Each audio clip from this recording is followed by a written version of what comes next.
واضح بتا دیا تھا کہ میں کوئی لڑنے کے لیے نہیں جا رہا، قتل و غارت کے لیے نہیں جا رہا، میں کوئی اقتدار کے لیے نہیں جا رہا، میں تو جا رہا ہوں اپنے نانا کی امت کی اصلاح کے لیے، تاکہ انہیں امر بالمعروف نہی عن المنکر کو اپنے پورے اہداف سامنے رکھ دیے ان تھے، کے دین کی احیا اور بقا وہ کے ساری لیے۔ چیزیں بتا دی۔ اسی طرح مکہ مکرمہ میں خطبات، پھر مکہ سے نکل کے آپ کا پہلا پڑاؤ جو تھا وہ مسجد تنعیم کے پاس تھا، وہاں آج مسجد ہے، کیونکہ وہاں پہ مکہ مکرمہ میں ایک طرف حدود حرم جو ہے وہاں پر ختم ہوتی ہے، جہاں آج مسجد عمرہ بھی اس کو کہتے ہیں، مسجد حضرت عائشہ بھی کہتے ہیں، یعنی اس حدود حرم سے نکل کے باہر آپ کا پہلا پڑاؤ تھا۔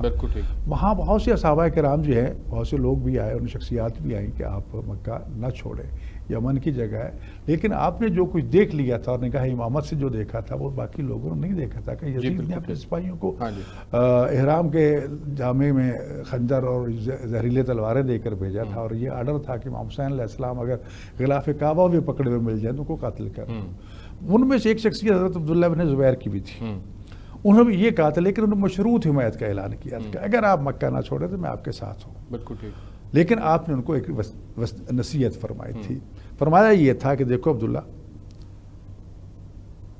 اگر خانہ کعبہ کو بچانے کے لیے تمہیں اپنے جسم کو ڈھال بنانا پڑے اور قربان کرنا پڑے تو کر دینا۔ بالکل ٹھیک۔ اپنے آپ کو بچانے کے لیے کعبے کو ڈھال نہ بنانا۔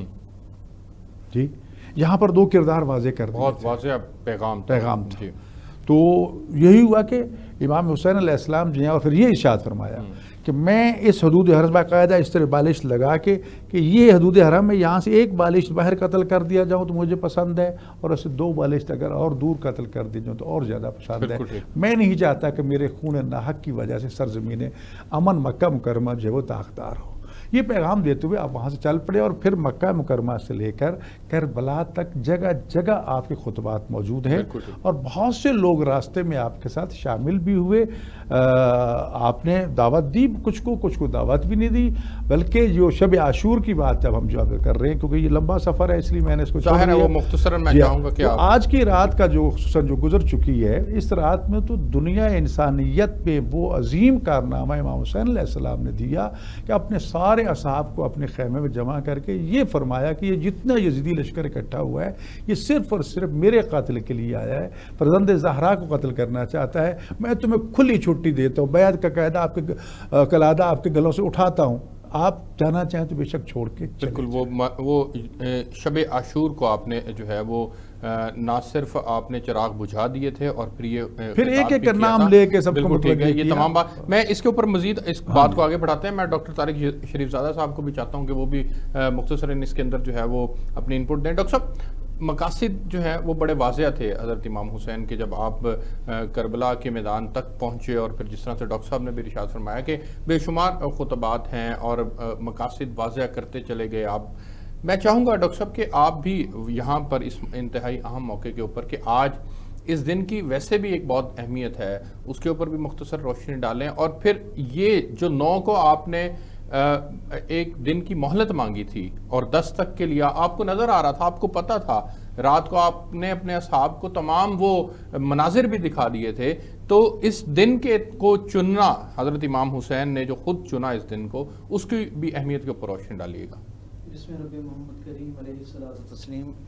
سب سے پہلے تو یاد آوری کا شکریہ، یقیناً اس اہم موضوع پر اور آج کے اس اہم دن کے حوالے سے عمومی طور پہ سامعین اور ناظرین کے ساتھ یوم عاشور کے احوال کو شیئر کرنا ایک بڑا ہی اہم فریضہ ہے جو آپ اور آپ کے پلیٹ فارم سے لوگوں تک پہنچ رہا ہے، اور بالخصوص میں یہ سمجھتا ہوں کہ اس کی اہمیت اس حوالے سے بھی بہت بڑھ جاتی ہے، جس طرح دنیا بھر میں اس وقت سوشل میڈیا کے ذریعے نوجوانوں کو بہت ساری لا حاصل ابحاث کی طرف جو ہے متوجہ کیا جا رہا ہے اور ان کا وقت ضائع کیا جا رہا ہے، وہاں پر اس طرح کے تاریخ کے مصدقہ اور مسلمہ جو حقائق ہیں ان کی نسبت میں اور ان کے تناظر میں گفتگو جو ہے وہ لوگوں تک پہنچنا یقیناً بہت ضروری ہے، بالعموم سارے لوگوں کے لیے اور نوجوانوں کے لیے بالخصوص ایک ان کی ذہن سازی کا ذریعہ بن سکتی ہے۔ اللہ تعالیٰ آپ کی توفیقات میں مزید برکتیں عطا فرمائے۔ یہ شب عاشور کے حوالے سے اور یوم عاشور کے حوالے سے قبلہ ڈاکٹر صاحب نے بڑی خوبصورت انداز میں اس کو بیان کیا۔ میں یہاں اپنے سامعین اور ناظرین کے سامنے ایک نقطہ جو ہے وہ رکھنا چاہتا ہوں کہ یہ در حقیقت حق پرستوں کی ایک تاریخ جو روز اول سے انسانی تاریخ کے اندر ایک اپنی خوبصورتی کے ساتھ نمایاں اور ہر عید کے ساتھ ساتھ جلوہ گر ہوتی نظر آتی ہے۔ میں یہ سمجھتا ہوں کہ حق پرستوں کی اس تاریخ کا جو نقطہ کمال ہے وہ شب عاشور ہے اور یوم عاشور ہے.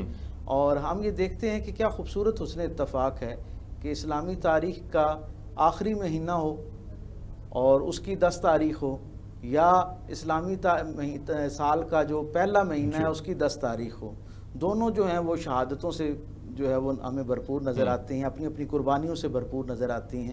آپ دیکھیں کیا عجیب حسن اتفاق ہے کہ وہ جو ذی الحج کے اندر قربانی ہے وہ بھی ایک اللہ کے برگزیدہ اور پسندیدہ نبی کے خاندان کی ہے. واہ واہ. اور جو محرم کے اندر قربانی ہمیں نظر آتی ہے وہ بھی اللہ کے ایک محبوب رسول صلی اللہ علیہ وسلم کے خانوادے کی قربانی نظر آتی ہے. اور کیا حسن اتفاق ہے کہ اللہ رب العزت اس خانوادے کی قربانی کو بھی قبول کرتے ہوئے انہیں اب درود کے اندر شامل کرتا ہے، اور اس خانوادے کی قربانی کو بھی قبول کرتے ہوئے درود کے اندر شامل کرتا ہے. لیکن یوم عاشور کی قربانی جو ہے میں سمجھتا ہوں اس حوالے سے اس قربانی جس کا آغاز جناب ابراہیم اور جناب اسماعیل علیہ السلام کے جذبے سے ہوا، میں یہ سمجھتا ہوں کہ اس کا یہ نقطہ کمال ان معنوں میں بھی ہے کہ وہ ایک خواب کا نتیجہ تھا اور یہ حقیقت میں ایک مکمل تعبیر تھی. تو اس نسبت سے وہ جو اقبال نے کہا نا کہ غریب و سادہ اور رنگی ہیں داستان حرم، نہایت اس کی حسین ابتدا ہے اسماعیل. تو وہ جو ایک اللہ کی راہ میں اللہ کے پیغام کی حفاظت کے لیے اپنا آپ، اپنے وسائل، اپنا سب کچھ قربان کرنے کا جذبہ، جس کی عملی صورت اور عملی شہادت حضرت ابراہیم علیہ السلام نے اس ریگزار کے اندر دی تھی، اس کی تکمیل ہوتی ہوئی ہمیں کربلا کے میدان کے اندر نظر آتی ہے. اور خانوادہ رسالت صلی اللہ علیہ وسلم کو ہم دیکھتے ہیں کہ جس اعلیٰ وقار کے ساتھ یہ اشخاص جو ہیں حضرت امام علی مقام علیہ السلام کے زیر قیادت جس طرح اپنا آپ پیش کرتے ہیں انسانی تاریخ میں، اور بالخصوص قربانیوں کی تاریخ میں، اثار کی تاریخ میں، اپنے آپ کو اللہ کے رستے میں پیش کرنے کی تاریخ میں، اس سے بہترین اور کامل شہادتیں اور جو مثالیہ ہے وہ ہمیں کہیں اور نظر نہیں آتا. مجھے یہ کہنے کی اجازت دیجئے کہ اس سے پہلے انسانی تاریخ میں جتنے لوگوں نے اللہ کے رستے میں قربانیاں دیں، اور بالخصوص جب آپ انبیاء کی تاریخ کو پڑھتے ہیں اور آپ کو نظر آتا ہے کہ ہر عہد میں اللہ کے وہ جو برگزیدہ اور پسندیدہ اشخاص ہیں انہوں نے اللہ کے نظام اور اللہ کے لائے ہوئے پیغام کے لیے اپنا آپ پیش کیا، اثار کیا. جتنی قربانی کی اقسام ہمیں انبیاء کی ساری تاریخ میں ملتی ہیں ان سب کی ساری صورتیں جو ہیں وہ ہمیں میدان کربلا میں نظر آتی ہیں. بالکل ٹھیک. گویا یہ اللہ کے رستے میں دی جانے والی قربانیوں کی جتنی ڈائمنشنز ہو سکتی ہیں، جتنی جہتیں ہو سکتی ہیں، ان سب کا بھی کامل خلاصہ ہے. کامل خلاصہ ہے، بالکل، اس میں کوئی شک نہیں ہے. ڈاکٹر صاحب مجھے ایک بریک پہ جانا ہے، میں پھر بریک سے واپس آتا ہوں. تو ڈاکٹر محمد حسین اکبر صاحب سے جو ہے وہ شہادت کا پورا واقعہ پھر ان سے سنتے ہیں. ایک بریک لیتے ہیں جی، بریک سے واپس آئیں گے. تو آج ہم فلسفہ کربلا پروگرام کے اندر ڈاکٹر محمد حسین اکبر صاحب اور ڈاکٹر طارق شریف زادہ صاحب کے ساتھ گفتگو کریں. میرے ساتھ رہیے.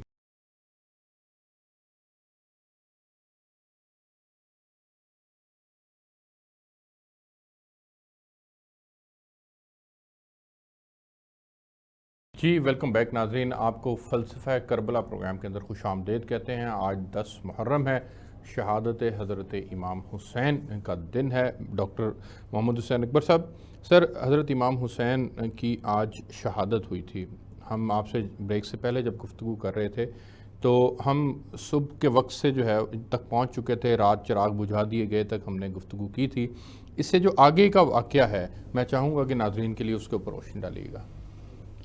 دیکھیں، میں پہلے عرض کر چکا ہوں کہ شب عاشور کا کردار انتہائی عظیم کردار ہے. ایک تو یہ کہ الفاظ کو اگر بدل کے دیکھا جائے تو مفہوم بدل جاتا ہے.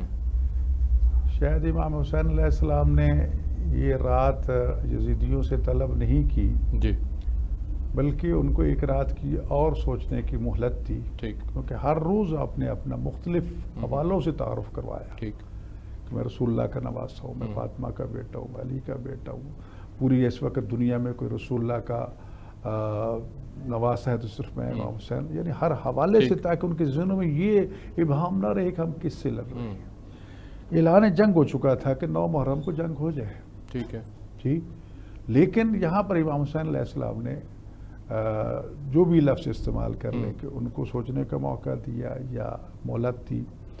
اس کے پس منظر بھی بہت سی چیزیں بیان کی جاتی ہیں. ایک تو یہ ہے کہ عاشق خدا تھے اور ساری رات عبادت میں بسر کرنا چاہتے تھے، ویسے بھی ہر لمحہ عبادت میں تھا ان کا کون سا پہلے عبادت میں ایک نہیں رات تھا۔ اور عبادت کی مل جائے گی، بالکل ٹھیک۔ دوسری چیز یہ تھی کہ شاید انہیں کچھ مہمانوں کی انتظار تھی کہ جو ابھی پہنچے نہیں تھے کربلا میں، اس کے ساتھ یہ پیغام بھی دینا کہ یہ دنیا کا واحد کمانڈر تھا کہ جو یہ اعلان کر رہا تھا کہ میرے سپاہ میرے فوج کے جانثاروں کو چھوڑ کے جانا چاہتے ہو تو چلے جاؤ، مجھے کوئی تاریخ انسانیت میں کوئی مثال نہیں ملتی کہ یہاں پر کوئی ایک اصحابی بھی کیا ہو۔ بالکل ایسے جی، اور پھر یہ سارا کو دیکھ کے آپ نے جو پیغام دیا وہ پیغام یہ تھا کہ اب تم جاؤ اور جا کر پہرا دو۔ شب عاشور امام حسین علیہ السلام نے 3 حصوں میں اس کو تقسیم کیا تھا۔ ایک حصہ تو اصحاب کے ساتھ گزارا، تو آنا چاہتا چلا جائے، کوئی نہیں گیا، تسلی یقین ہر طرح سے آزادی گفتار رفتار سب کو کھل کے کہہ دیا، بنی ہاشم کو بھی باقیوں کو بھی۔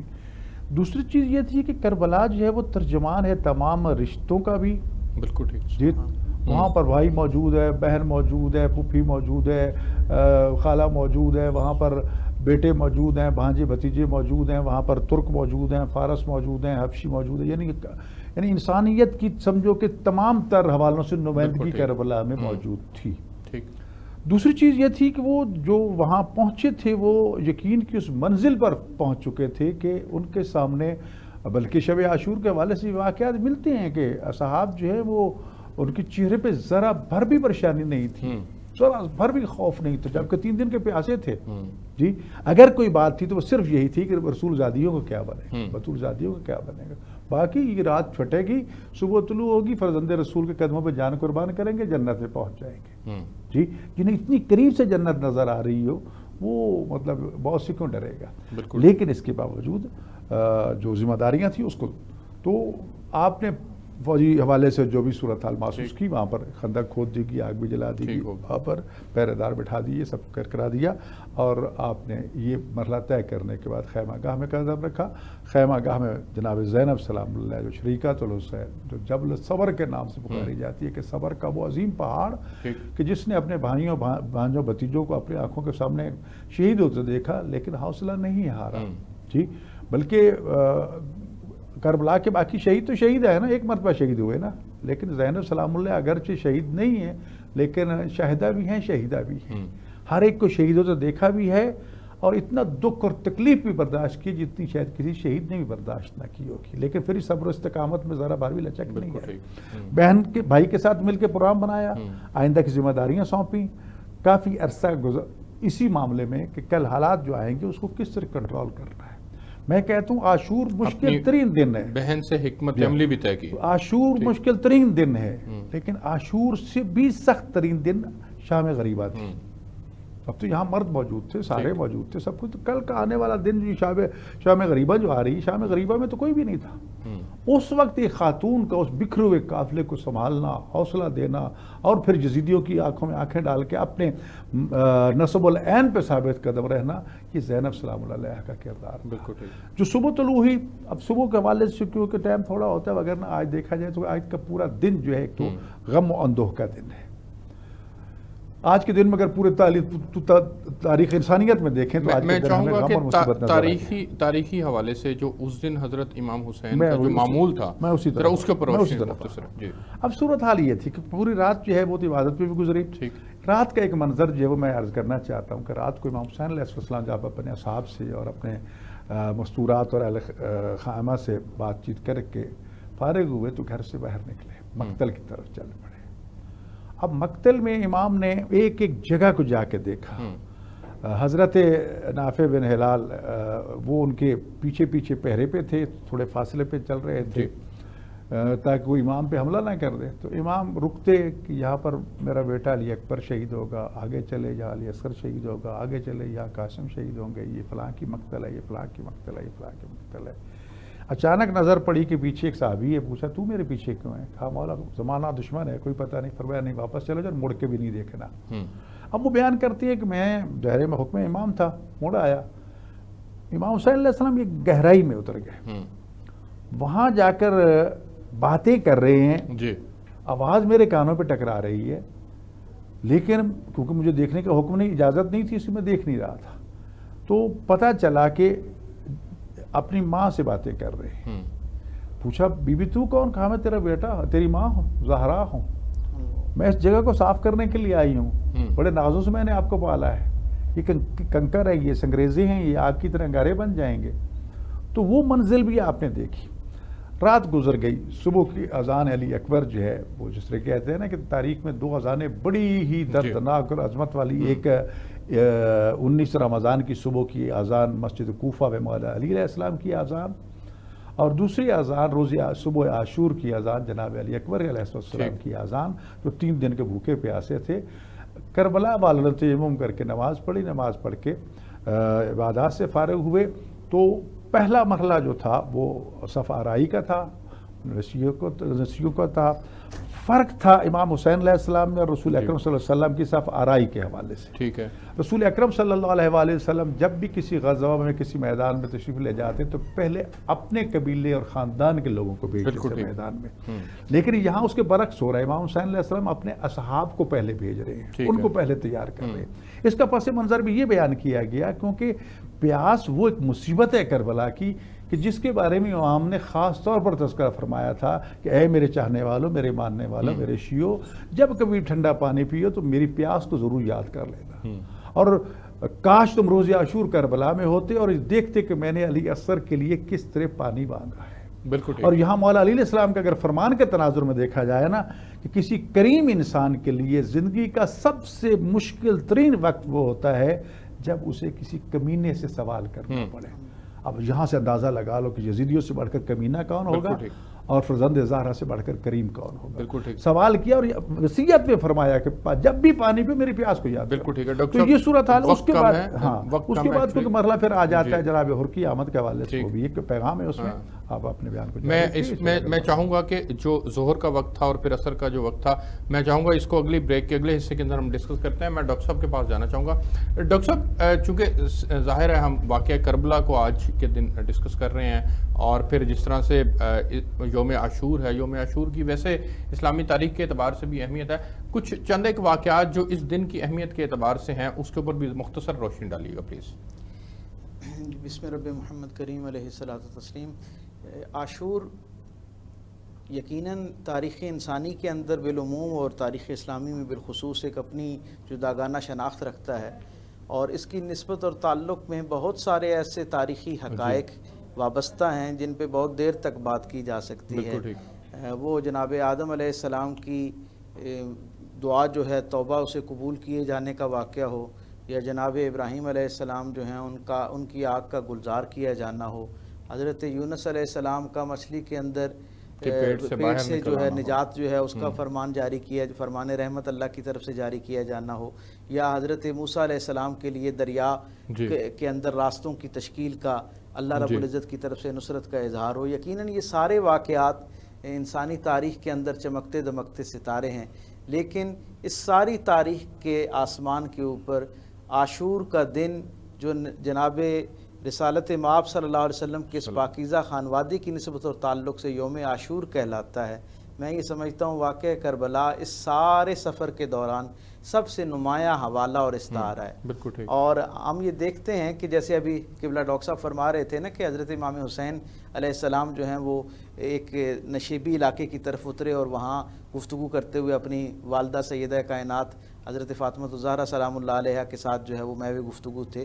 تو یہ منظرنامہ جو حضرت امام حسین علیہ السلام کو ایک رات پہلے جس کا یقین تھا اور جس کا وہ اظہار فرما رہے تھے کہ یہاں میرا فلاں لخت جگر جو ہے اسے گرایا جائے گا اور یہاں فلاں کا خون بہے گا، یہ منظرنامہ اس خانوادہ رسالت کی آگاہی اس منظرنامے سے بہت پرانی ہے۔ آپ دیکھیے نا کہ جب جناب فاطمہ الزہرا سلام اللہ علیہ کے کاشانہ رحمت کے اندر حضرت امام حسین کی ولادت ہوتی ہے، رسول رحمت صلی اللہ علیہ وسلم کو آپ کے بارے میں اطلاع دی جاتی ہے اور آپ آتے ہیں اور اپنے دست شفقت کے اوپر جناب امام حسین علیہ السلام کو اٹھاتے ہیں، تو وہ منظرنامہ ہمیں کیا بتاتا ہے؟ امام قرطبی لکھتے ہیں کہ جتنے انبیاء و مرسلین تھے وہ اپنے اپنے زمانوں میں جب رسالت مآب صلی اللہ علیہ وسلم کی آمد کا ذکر کرتے، آپ کی آمد کی خوشخبری سناتے، تو آپ کی اسم گرامی کے ساتھ کہتے فدا کا ابی و امی، ہمارے ماں باپ اس رسول پر قربان ہوں جو آنے والا ہے اور جو اس انسانی تاریخ کے اندر سب سے بڑا رحمت کا استعارہ ہوگا۔ اصحاب رسول جو ہیں ان کا بھی معمول رہا حضور کی ظاہری زندگی میں بھی اور حضور کے وصال ظاہری کے بعد بھی، جب حضور کا اسم گرامی پکارتے تو کہتے کہ وہ رسول جس پر ہمارے ماں باپ قربان ہو. لیکن تاریخ ہمیں اس منظرنامے میں شریک کرتی ہے کہ جس وقت حضرت امام حسین علیہ السلام سرکار دو عالم صلی اللہ علیہ وسلم کے ان پاکیزہ ہاتھوں پر ہیں اور حضور کی نگاہ بصیرت جو ہے وہ کربلا کے میدان میں ملنے والے وہ سارے ظلم و ستم کے جو استعارے ہیں ان کی طرف توجہ ہوتی ہے حضور کی، اور حضور کی چشمان مقدس سے آنسو رواں ہوتے ہیں، اور میرے کریم آقا اس وقت ایک تاریخ ساز، عہد ساز، رجحان ساز ایک فکرہ عطا فرماتے ہیں. سیدہ کائنات سلام اللہ علیہ کو مخاطب کر کے حضور فرماتے ہیں اے میری بیٹی میرے ماں باپ آپ پر قربان. سبحان اللہ. تو یہ یقیناً سیدہ کا اپنا مقام اور منصب جو ہے وہ اب اللہ کی بارگاہ میں اور اللہ کے رسول کی نظر میں یقیناً بہت اعلیٰ اور عرفہ ہے. لیکن یہاں یہ جو انعام رسول رحمت کی وحی میں دھلی ہوئی زبان سے آپ تک پہنچ رہا ہے کہ میرے ماں باپ آپ پہ قربان ہوں، وہ گویا وہ رسول جس کے لیے سارے نبی جو ہیں وہ اعلان کرتے رہے کہ ہمارے ماں باپ اس پہ قربان ہوں، سارے اصحاب اور سارے کاملین جس کی بارگاہ میں اپنے ماں باپ کا ہدیہ جو ہے وہ پیش کرتے رہے، ان کی تعظیم پیش کرتے رہے، وہ رسول اپنی صاحبزادی کو اس اعلیٰ عظیم الشان اور منفرد ترین عزت کے ساتھ کیوں سرفراز فرما رہے ہیں؟ اس کا پس منظر یہی ہے، یہ یوم عاشور ہے اور اس کے اندر ہونے والے واقعات ہیں جو گویا رسول اللہ صلی اللہ علیہ وسلم کی اس نگاہ بصیرت کے اندر آتے ہیں.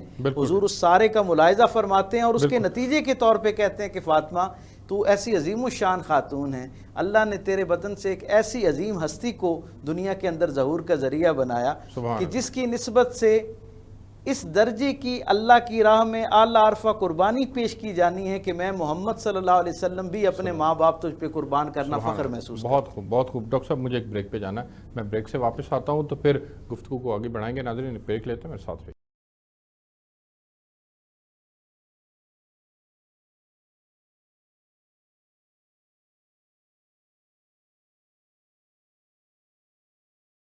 جی ویلکم بیک ناظرین، آپ کو فلسفہ کربلا پروگرام کے اندر خوش آمدید کہتے ہیں. ڈاکٹر محمد حسین اکبر صاحب، سر میں چاہوں گا کہ حضرت امام حسین کا جو ظہور سے عصر کا وقت تھا اس کے اندر آپ کی کیا مصروفیت تھی، اس واقعے کے اوپر ذرا کانڈلی روشنی ڈالیے. پہلے تو میں فجر سے ظہر تک کے واقعے کو باختصار عرض کرنا چاہتا ہوں. جب صبح عاشور طلوع ہوئی جی اور جنگ کے طبل بجنا شروع ہوئے، امام حسین علیہ السلام نے اس وقت بھی مذاکرات کی دعوت دی، مکالمات کی دعوت دی عمر ابن سعد ابن وقاص کو کہ اور بیٹھ کے مسئلہ حل کر لیتے ہیں، جنگ حل نہیں ہے. ٹھیک ہے. لیکن جواب یہ ملا کہ اے لشکر یزید گواہ رہنا، سب سے پہلا تیر فرزند رسول کی طرف میں چلا رہا ہوں. پہلا تیر عمر ابن سعد ابن وقاص نے چلایا اور پوری فوج کو گواہ بنایا کہ یہ کام میں کر رہا ہوں. جنگ شروع ہو چکی تھی، حر لشکر یزید کا سالار تھا، وہی آپ کو گھیر کے مجبور کر کے لایا تھا. جس منزل پہ آپ کا قیام تھا تو دور سے جب یہ لشکر نظر آیا تو آپ نے اپنے اصحاب کو اس سے پہلی منزل پہ یہ حکم دیا تھا کہ جتنے مشکیزیں ہیں پانی سے بھر لو. جب یہاں پہنچے تو دور سے یہ لشکر آتا دکھائی دیا تو امام نے فرمایا اس کا استقبال کرو. پتہ چلا کہ یہ حر کا لشکر ہے. ٹھیک ہے. اصحاب نے کہا کہ پیاسا ہے، بھوکھا ہے، اس کو قتل کر دو. کوئی مسئلہ فرمایا نہیں. آپ نے حکم یہ دیا کہ مشکوزوں کے منہ کھول دو، ان کو بھی پانی پلاؤ، ان کے جانوروں کو بھی پانی پلاؤ، جتنی مرتبہ یہ پانی پینا چاہیں یہ پلائیں. یہ کردار تھا. اور نماز امام حسین علیہ السلام کے پیچھے پڑھتا تھا، جاتا ادھر تھا. درمیان میں ایک مرتبہ امام حسین علیہ السلام نے ان لفظوں میں اسے پکارا کہ تیری ماں تیرے غم میں روئے. تو اس وقت کہتا ہے کہ فرزند رسول آپ نے تو جو کہہ جب وہ انہوں نے حضرت امام حسین کی گھوڑے کی لگام کو پکڑا تھا، جی آپ نے تو یہ کہہ دیا، لیکن میں یہ لفظ نہیں کہہ سکتا کہ آپ فاطمہ الزہرا سلام اللہ کے لخت جگر ہیں، خاتون جنت کے بیٹے، میں یہ نہیں کہہ سکتا. عاشور کے دن صبح ساری رات یہ سوچتا رہا کہ یہ معاملہ کیا ہے. مجھے تو کہا گیا تھا صرف راستہ روکنا، اور یہ معاملہ تو قتل و قتال تک جا پہنچا ہے. تو لہٰذا اب یہ موقع ہے فیصلہ کرنے کا. اس نے بالآخر فیصلہ کیا کہ میں یزیدیت کو چھوڑ کر اسیانی ایک طرف جانا چاہتا ہوں. صبح آیا لیکن اب ڈر رہا ہے کہ میں جاؤں گا کیسے، میں نے اتنا بڑا جرم کیا ہے، میں نے اتنا ظلم کیا، امام کو مجبور کر کے، رسول زادیوں کو مجبور کر کے یہاں لایا ہوں. لیکن پھر بھی اپنے ہاتھوں کو باندھ کے پٹی باندھ کے چل پڑا، گھوڑا دوڑاتے ہوئے امام کے خیمے کی طرف. حضرت عباس علمدار علیہ السلام پہرے پارے روکا، فرمایا نہیں عباس جاؤ، جا کے اس کا استقبال کرو، ہمارا مہمان آ رہا ہے. حر کا استقبال کیا گیا تو اسے توقع نہیں تھی آ کے مولا کے قدموں میں گر گیا، والا غلام کو معافی مل سکتی ہے؟ تو فرمایا کہ ہم تو آپ کے انتظار میں تھے. ادھر سے بیبیوں کی طرف سے یہ پیغام آیا کہ بھائی ہور آپ کو ہمارا سلام ہو، اور ساتھ یہ کہا کہ معاف کرنا آپ اس وقت آئیں جب ہمارے خیموں میں پانی بھی موجود نہیں. یہ وہ رویہ تھا. اس کے بعد وہ کہتے ہیں مولا اگر آپ نے مجھے واقعا معاف کر دیا ہے تو میری درخواست یہ کہ سب سے پہلے اجازت دو کہ میرا بیٹا علی ابن حر جو ہے وہ لشکر یزید کے مقابلے میں جائے اور منزل شہادت میں فائز ہو. تو سب سے پہلے بیٹا حر کا گیا کربلا میں روز عاشور، شہید ہوا. اب حر جو ہے وہ گھوڑا دوڑا کے پہنچے اپنے بیٹے کے لاشے پر، لیکن اس سے پہلے کیا دیکھتا ہے کہ امام حسین علیہ السلام حر کے بیٹے کے سر کو اپنی گود میں لیے بیٹھے. جب حر نے آگے بڑھ کے لاشا اٹھانا چاہا تو فرمایا کہ حر نہیں، میرے نانا کی شریعت اجازت نہیں دیتی کہ باپ اپنے بیٹے کا لاشا اٹھائے. یہ تو صبح عاشور کا منظر تھا کہ حر کے بیٹے کی لاش ان کے باپ کو نہیں اٹھانے دے رہے، لیکن جب علی اکبر کا لاشا اٹھایا تو کوئی ساتھ نہیں تھا. حر جو ہے اس کے ساتھ ساتھ ایک جملہ جو خاص طور پر امام حسین علیہ السلام کے اور اصحاب کی زبان پہ تھا، رضن بقضائہ و تسلیم لامرہ، اللہ ہم تیری رضا پہ راضی ہیں، تیرے فیصلے پہ سر تسلیم خم کیے ہوئے. سلسلہ گزارا چلتا رہا، شہادتیں ہوتی رہی. امام حسین علیہ السلام نے پہلے اصحاب کو مقتل میں بھیجا، اور ہر صحابی پہلے سے بے تاب تھا کہ مجھے بھیجا جائے، اور امام نے اس لیے ترجیح نے ان کو بھیجا کیونکہ پیاس ہر لمحہ بڑھتی جا رہی تھی. امام نہیں چاہتے تھے کہ میرے اصحاب زیادہ دیر پیاسے رہیں، لہذا جلدی سے جام شہادت پئیں اور جو کوثر پہ میرا نانا، میری ماں، میرا بابا ان کا استقبال کر رہا ہے. جب اصحاب سارے شہید ہو گئے اس کے بعد مرحلہ آ گیا بنی ہاشم کا. بنی ہاشم میں سے ہر ایک سے ایک بڑھ کر آگے جو ہے وہ بڑھنے کو تیار تھا. درمیان میں جب ظہر کا وقت آیا، نماز ظہر کا، تو حضرت ابو ثمامہ سیداوی نے عین اس مشکل وقت میں ادھر زوال کیا لمحہ ہوا اور فوراً کہا کہ اے فرزند رسول وقت نماز ہو گیا. جی چاہتے کہ آخری نماز آپ کی اقتداء میں پڑھی جائے. امام نے اس کو دعا دی، جعلک اللہ من المصلین، کہ ابو ثمامہ اللہ آپ کو نمازیوں میں معشور فرمائے. آپ نے اس مشکل وقت میں نماز کو یاد کیا کہ جب کوئی نہیں یاد کرتا. کربلا کی نماز تاریخ انسانیت کی وہ بے مثال نماز ہے کہ جس کی مثال کہیں نہیں ملتی، جہاں پر تمام نمازی کئی دن کے بھوکے پیاسے نمازی، جہاں پر تمام نمازی جو ہیں وہ تیروں اور تلواروں کے سائے کے اندر، بالکل ٹھیک، سائے سے زخمی بھی تھے. پھر وہ نمازی جن کے سامنے اصحاب حسین دیوار بن کے کھڑے ہو گئے، مولا آپ نماز پڑھیں، آپ جب تک ہم زندہ رہیں گے کوئی تیر آپ تک نہیں آنے پائے گا. آگے بڑھ بڑھ کے اپنے سینوں پہ تیر لیتے تھے. ٹھیک، جب نماز پڑھی گئی، نماز خوف ہی تھی، نماز پڑھی، نماز پڑھ کے ادھر نماز ختم ہوئی تو تمام نمازی شہید ہو چکے تھے. لیکن وہ نماز قیامت تک کے لیے نماز کو قائم کر گئی، قیامت تک نمازیوں کو زندہ کر گئی. اچھا، اس نماز کے بعد زہر پھر دوبارہ مارکا شروع ہوا. ایک مختصراً بتائیے گا کہ یزید کے قافلے کی تعداد کتنی تھی جو لشکر آیا ہوا تھا اس کی؟ اور یہاں تو ملتی ہے مختلف ہے، 72 شہداء ہیں، اور لیکن خواتین اور بچے ملا کر 145 کی تعداد جو ہے وہ بھی ملتی ہے، کہیں پر 87 کی تعداد ہے. تو یہ بھی ذرا اس کے اوپر بھی روشن ڈالیں. لشکر یزید کے حوالے سے بھی مختلف روایات ہیں، لیکن جس پہ تقریباً اکثریت کا اتفاق ہے وہ 30,000 ہے. اچھا، ویسے تو لاکھوں تک کے بھی الفاظ آتے ہیں، لیکن اس وقت کربلا کے میدان کربلا کی بات ہو رہی ہے. لیکن کیونکہ مختلف راویوں نے مختلف قافلوں کو نوٹ کیا، بعض یہ کہتے ہیں کہ وہ جمع در جمع ہوتے گئے، اس وجہ سے تعداد زیادہ شمار ہوتی ہے، بعض کہتے ہیں کہ نہیں، لیکن کم از کم 30,000 پہ سب کا اتفاق ہے کہ اس سے کم نہیں تھا. لیکن دیکھا جائے تو 72 کے مقابلے میں یا 100 کے مقابلے 30,000 کو تھوڑے نہیں ہیں. جی، تو لہٰذا صورت لشکر کی یہ تھی، جب اصحاب دنیا سے ایک ایک کر کے رخصت ہو گئے تو ان میں سے ایک، یعنی پھر پیغام ہے ہمارے لیے، ایک اصحابی تھا حضرت جان، جو بار بار امام حسین سے اجازت مانگ رہے تھے، لیکن امام کہتے تھے نہیں تو ٹھہر جا، تو میرا بہت پیارا غلام ہے، بہت پیارا غلام ہے. ایک دفعہ دل تنگ ہوا، کہا مولا مجھے اس لیے اجازت نہیں دیتے کہ میرا رنگ کالا ہے، میرا خون کالا ہے، میرا حسب نسب نہیں ہے. فرمایا نہیں، جب وقت آئے گا تمہیں پتہ چلے گا. جب جان شہید ہوئے تو خود جان کے جنازے پہ پہنچے اور جان کے سر اٹھا کے اپنے زانو پہ رکھا، اور جان کا خون جو ہے امام حسین کے زخمی بدن کے خون کے ساتھ شامل ہو کے خاک کربلا کو خاک شفا بنا رہا تھا. اور اس وقت امام حسین نے فرمایا تھا، جان دیکھا ہے نا، میں نے کہا تھا نا کہ مجھے تجھ سے کتنا پیار ہے. تو اصحاب کی شہادت قبلہ وقت کم ہے، مختصراً تھوڑا سا آگے ظہر سے اثر کا جو دورانیہ. اب یہ لمحہ یہ آیا کہ اب ایک ایک کر کے جی خانوادہ بنی ہاشم کے 18 نوجوان، جن کے بارے میں امام رضا علیہ السلام فرماتے اللہ مثل لهم لا نظیر، جن کی کوئی مثال پوری کائنات نہیں ہے. اور فرمایا جن کو اس طرح ذبح کیا گیا جس طرح دمبے کو ذبح کیا گیا. پھر 3 دن کے بھوکے پیاسے سارے.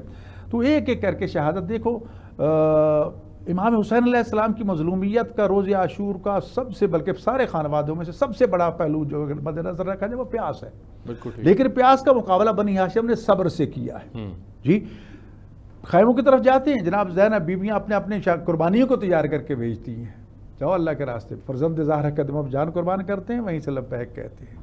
کسی کی طرف سے شکایت نہیں آئی کہ واپس چلو، نہیں، اپنے استقامت اسی طرح۔ علی اکبر بیٹا تھا جس کو ہم شکل پیغمبر کہا گیا، اس کے لاشی پہ جانا امام حسین علیہ السلام کے لیے کوئی معمولی صدمہ نہیں تھا، روانہ کرنا خود اتنا مشکل ہے کہ آپ نے ظہر کی نماز ادا کر لی، زور کی نماز ادا شہادتیں ہو چکی تھی، جب سارے جو ہیں وہ ساری شہادتیں ہو چکی، تو اب آ گیا صرف آخری وقت جب امام حسین علیہ السلام وہ عصر کا وقت تھا، وہ عصر کا وقت، آپ نے عصر کی نماز ادا کی۔ اب عصر کی نماز کی صورت حال یہ ہے میرے بھائی کہ اب آخری مرحلہ تھا اور کوئی بھی ساتھ نہیں تھا۔ ٹھیک ہے، یہاں ایک بات میں ضرور کہنا چاہتا ہوں، ایک منٹ آپ سے، آپ کی اس سے بھی اجازت کے ساتھ ہے۔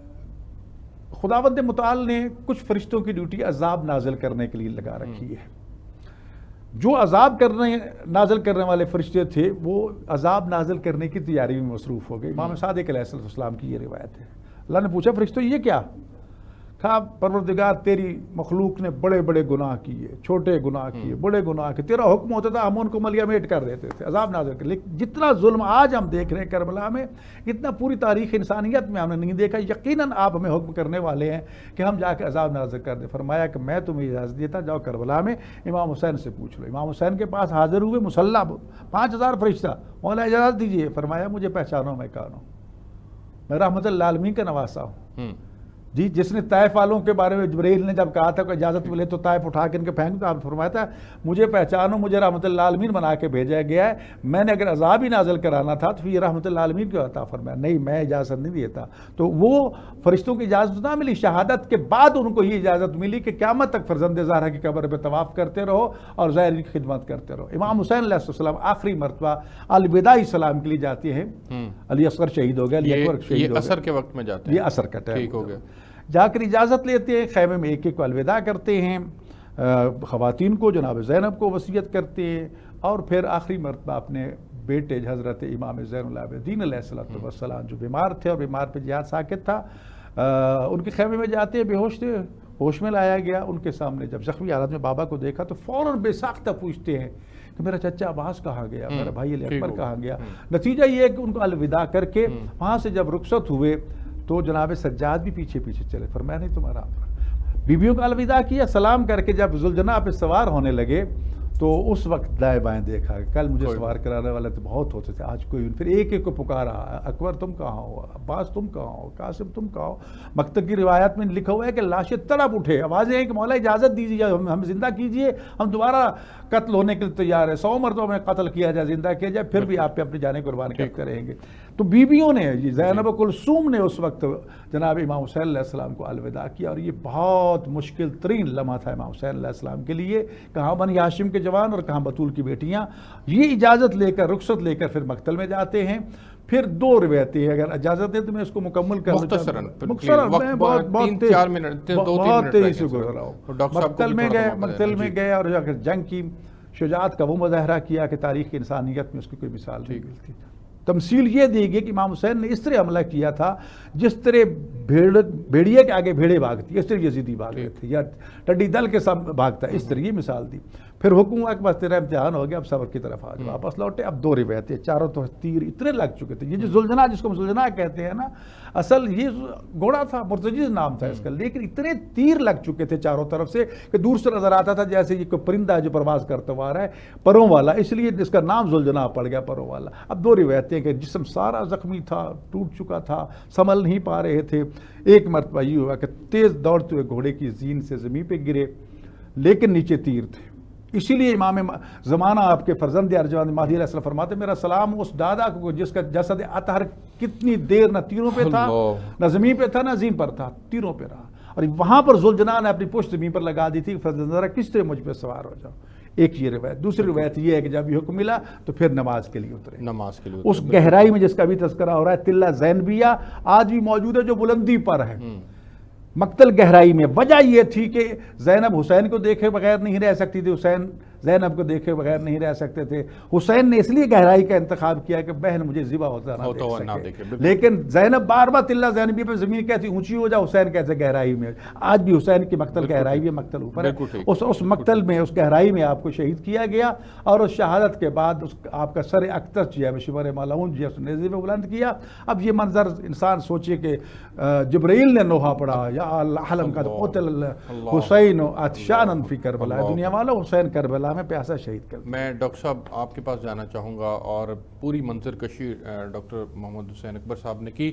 میں چاہوں گا کہ آخر کے اندر اس شہادت کا جو پیغام ہے, بنیادی پیغام میرے اور آج کی نوجوان نسل کے لیے, آج کی امت مسلمہ کے لیے, اس کے اوپر آپ روشنی ڈالیں.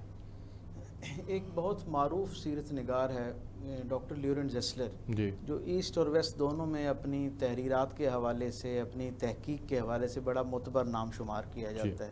اس کا ایک بڑا کام تو رسول رحمت کی زندگی کے حوالے سے ہے, لیکن خانوادہ رسالت پر بھی اس نے بڑا گراں قدر جو ہے وہ تحقیق کی ہے. وہ یہ کہتا ہے کہ کربلا کا واقعہ بنیادی طور پہ انسانی تاریخ کا سب سے بڑا رجحان ساز واقعہ ہے, اور اس کی دلیل وہ یہ دیتا ہے کہ اس سے پہلے تک اعلاء کلمت الحق کی جتنی تحریکیں اور ان کے اندر لوگوں نے اپنا اثار پیش کیا, اپنی قربانی پیش کی, اپنا آپ پیش کیا, اپنے گھرانے پیش کیے, ان سب کا حاصل یہ تھا کہ ان کے لائے ہوئے پیغام کی بقا کے لیے یہ سارا کام کیا گیا. لیکن وہ کہتا ہے کہ کربلا ایک ایسا استعارہ ہے جس نے رسالت مآب صلی اللہ علیہ وسلم کے لائے ہوئے دین کی تکمیل ان معنوں میں کی کہ ایک ازلی ابدی انسانوں کو اصول فراہم کر دیا گیا کہ اب رسول رحمت کے لائے ہوئے پیغام اور اس کے پھیل جانے کے بعد پوری دنیا کے اندر تلوار جو ہے وہ صرف اس وقت نیام سے باہر آنی ہے جب ظلم جو ہے وہ گویا اپنے پر پھیلانا شروع کرے اور عدل کے خلاف ایک تحریک جو ہے وہ چلنا شروع ہو. گویا رسول رحمت صلی اللہ علیہ وسلم کے پیغام کا خلاصہ جو ہے وہ کربلا کے اندر حضرت امام حسین علیہ السلام کی شہادت کی صورت میں ہمیں یہ ملتا ہے کہ جس وقت کوئی عدم عدل کے لیے مسلمانوں کا روپ دھار کر بھی میدان میں آ جائے تو آپ نے اسے کلمے کی بنیاد پہ وہ رعایت نہیں عطا کرنی ہے, بلکہ اس عالمگیر نظام عدل کی بقا کے لیے اور ظلم کا ہاتھ روکنے کے لیے اپنا آپ, اپنا تن من دھن, اپنا خانوادہ, اپنے عزیز و اقارب, اپنے معصوم بچے, حتیٰ کہ اپنی ذات, سب کچھ جو ہے اس کے اوپر نچھاور کر دینا ہے اور عدل کا جو علم ہے اس کو بلند کرنا ہے. میں یہ سمجھتا ہوں کہ حضرت امام حسین کی یہ جو عظیم الشان قربانی ہے اس نے ہر زمانے کے لوگوں کو متاثر کیا ہے. ماضی قریب کی ایک بہت نامور حریت پسند شخصیت جس نے بہت سارے لوگوں کو حریت کے حوالے سے جو ہے جن کے دلوں کو بیدار کیا, ان کے ذہنوں پر دستک دی. ہمارے ماضی قریب کا ایک بہت بڑا افریقہ کا نام نیلسن منڈیلا جو ہیں, وہ اپنی کتاب آپ بیتی کے اندر یہ لکھتے ہیں کہ میری جو 23 برس کی قید تنہائی ہے اس کے اندر کئی مرتبہ ایسا لمحہ آیا کہ میں نے رات کو یہ سوچا کہ صبح میں مذاکرات کے لیے آمادہ ہو جاؤں اور ان سے بات کروں. وہ کہتا ہے کہ رات کے آخری لمحے میں جب میرا ذہن مکمل بن چکا ہوتا کہ مجھے اب مصلحت اختیار کر لینی چاہیے, نہ جانے کہاں اس روشنی میں جو سورج کی ابتدائی کرنوں کی صورت میں مجھ تک پہنچتی, اس روشنی کے اندر جناب امام حسین علیہ السلام کا وہ جو لافانی کردار ہے وہ عظمت و استقامت کا پیکر جو ہے بن کے میرے سامنے آتا ہے اور مجھے ایک ایسا حوصلہ عطا کرتا ہے. اور میں یہ دیکھتا ہوں کہ اگر ایسے عظیم الشان خانوادے کے اصحاب جو ہیں وہ اپنے آپ کو حق کے لیے اس وفور قلبی کے ساتھ پیش کر سکتے ہیں تو میری تو کوئی حیثیت ہی نہیں ہے. مجھے اپنے آپ کو اس کے لیے قربان کر دینا بھی پڑے. جب بھی موقع آئے تو ہمیں اپنے آپ کو اس دین کی, اسلام کی بقا کے لیے حضرت امام حسین کی شہادت سے بنیادی طور پر یہی پیغام ملتا ہے کہ ہم بھی اپنے آپ کو ہر وقت, ہر لمحہ تیار رکھیں اور اپنی جان تو کیا سب کچھ بھی قربان کرنا پڑے تو اس میں ہمیں کبھی بھی ہچکچاہٹ محسوس نہ ہو. آپ دونوں مہمانوں کا بہت شکریہ. ناظرین, آپ نے یوم عاشور کے موقع پر فلسفہ کربلا پروگرام کے اندر آج مکمل طور پر جو حضرت امام حسین کی شہادت تھی علیہ السلام کی, وہ مکمل طور پر جو ہے وہ ہم نے علامہ ڈاکٹر محمد حسین اکبر صاحب نے اس کی منظر کشی کی, آپ نے اس کو دیکھا, سنا. ناظرین, مختصراً یہی ہے کہ جب کبھی وقت آئے ہمیں اپنے وطن کے لیے, اپنے دین کے لیے, اسلام کے لیے اپنی جان کی قربانی پیش کرنے کا موقع آئے تو کبھی بھی ہم جو ہے وہ کسی مصلحت کا شکار نہ ہو, بلکہ اللہ کی رضا کے لیے یہ کر گزریں اور یہی نجات جو ہے وہ ہمیں کام آئے گی, یہی ہمارے لیے نجات کا باعث بنے گی. میں آپ سے اجازت لوں گا, مجھے اجازت دیجیے فلسفہ کربلا پروگرام سے. اللہ حافظ.